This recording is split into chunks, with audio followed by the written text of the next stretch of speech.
নমস্কার বন্ধুরা, Tiyasha food house চ্যানেলে সকল বন্ধুদের স্বাগত জানিয়ে নতুন রেসিপি নিয়ে ভিডিওটি শুরু করছি। আর আজকে আমি আপনাদেরকে শসা দিয়ে একটি রেসিপি তৈরি করে দেখাবো। অনেক সময় কি হয়, বাড়িতে যদি শসা পেকে যায় অথবা শসার গাটা লাল লাল হয়ে যায়, তাহলে আমরা কি করি, সেই শসাটা ফেলে দিই অথবা ওই শসাগুলো খেতেও ভালো লাগে না। কিন্তু আজকের রেসিপিটা দেখার পরে আপনারা কখনোই ওরকম পাকা শসা ফেলে দেবেন না।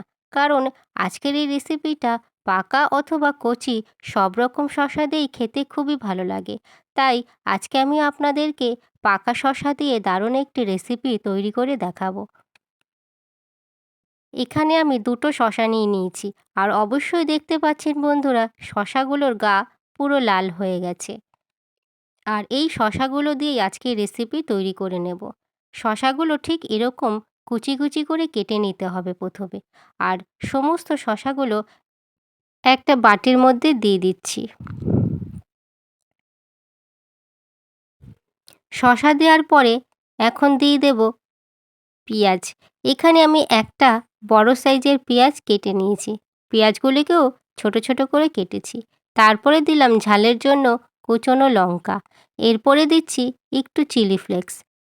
তবে শসা মাখার এই রেসিপির মধ্যে একটু ঝাল ঝাল হলেই বেশি ভালো লাগবে খেতে, তাই লঙ্কার পরিমাণটা আমি বেশি দিয়ে দিলাম। এরপরে দিয়ে দিয়েছি ছোলা। ছোলাটা আমি ভিজিয়ে রেখেছি, আর ভেজানো ছোলা দিয়ে দিলাম। তারপর শসা মাখা যাতে একটু টকটক লাগে খেতে, তার জন্য দিয়ে দিলাম তেঁতুল। আর দিয়ে দিচ্ছি স্বাদের জন্য বিট নুন। বিট নুনটাই বেশি ভালো লাগবে এই শসা মাখায় দিলে। এইবারে অল্প পরিমাণে দিয়ে দেব ঝুরি ভাজা। ঝুরি ভাজা দিলে শসা মাখার টেস্টটাই পুরো চেঞ্জ হয়ে যাবে। সেই কারণে আমি সামান্য পরিমাণে ঝুরি ভাজা দিয়ে শসাগুলোকে খুব ভালো করে একটা চামচ দিয়ে মেখে নেব। আর তৈরি হয়ে যাবে চটপটি শসা মাখার রেসিপি। তাই ঘরে যদি কোনো রকম শসা পেকে যায় অথবা লাল লাল হয়ে যায়, তাহলে সেই শসা একেবারেই না ফেলে দিয়ে আজকের এই রেসিপিটা একবার হলেও ট্রাই করবেন। আর বন্ধুরা, আজকের এই শসা রেসিপিটা যদি আপনাদের ভালো লেগে থাকে, একটা লাইক অবশ্যই করবেন। কেমন হয়েছে সেই বিষয়ে কমেন্ট করে অবশ্যই জানিয়ে দেবেন। আর রেসিপিটা বন্ধুদের সাথে শেয়ারও করে দেবেন। পরবর্তী এই ধরনের আরও নতুন নতুন রান্নার ভিডিও পাওয়ার জন্য চ্যানেলটিকে অবশ্যই সাবস্ক্রাইব করবেন।